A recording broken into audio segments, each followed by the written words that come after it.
So I recently made some peppermint soap for my little shot glass molds because I'm getting ready to make a soap for Christmas. And I had some left over. So I added a bit more titanium dioxide to it to whiten it up a bit more, and then stuck it in a jar the next day after I made the soap. And it's been in this jar for about a month. And it's still very soft and flexible and moldable, and I love that about it. And so what I'm doing now is I'm adding in some lemon rind. This is some calendula flowers that I've ground up, some juniper needles that have been ground up, and some sandalwood powder. This will all add a bit of exfoliation and also a little bit of luxury to your soap.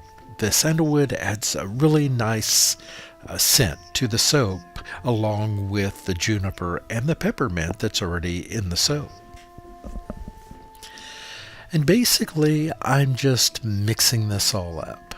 Just taking the spoon and pressing through it, and I tried doing it with my hand, but it was real sticky, so I just decided to just use a spoon and just work at it. And it took a bit of time, but it's worth it in the end. And the whole purpose of this is that, sometimes you need to really scrub your hands up good, but maybe you don't need the counter taken up by a whole bar of soap just for something that you'll only use on occasion. Well, by making these little scrubby balls, you can set them aside, and they look kind of nice actually, sitting in a bowl or something, a couple of them.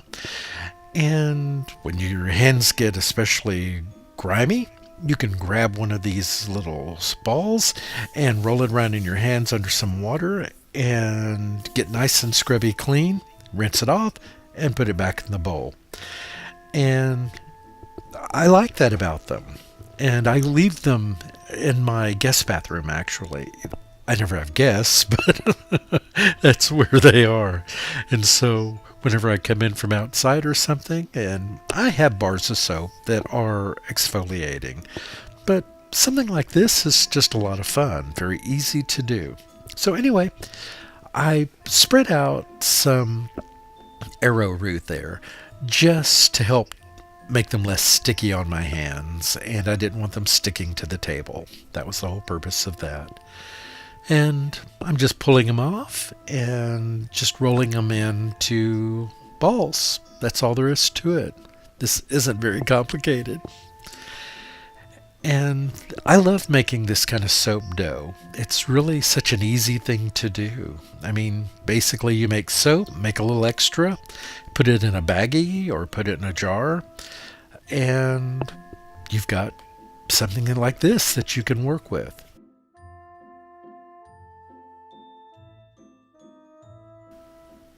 And once I was done rolling these in balls, I then cleaned up my mess. And now what I'm going to do is put some of the juniper, the lemon rind, and some of the calendula flower here, and then I'm going to roll them in it. Just sort of press it into the surface. That way they not only have it inside, but they'll have it on the surfaces as well. I almost lost one.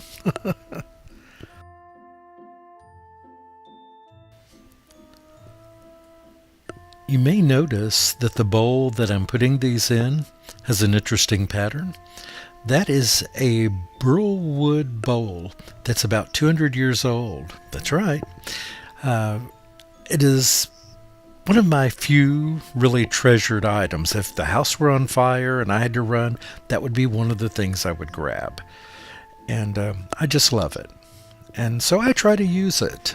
Why not show it? Why not use it? I don't like to have collectibles and things that you can't use. If they're just sitting on the shelf, they're not much good to you, right?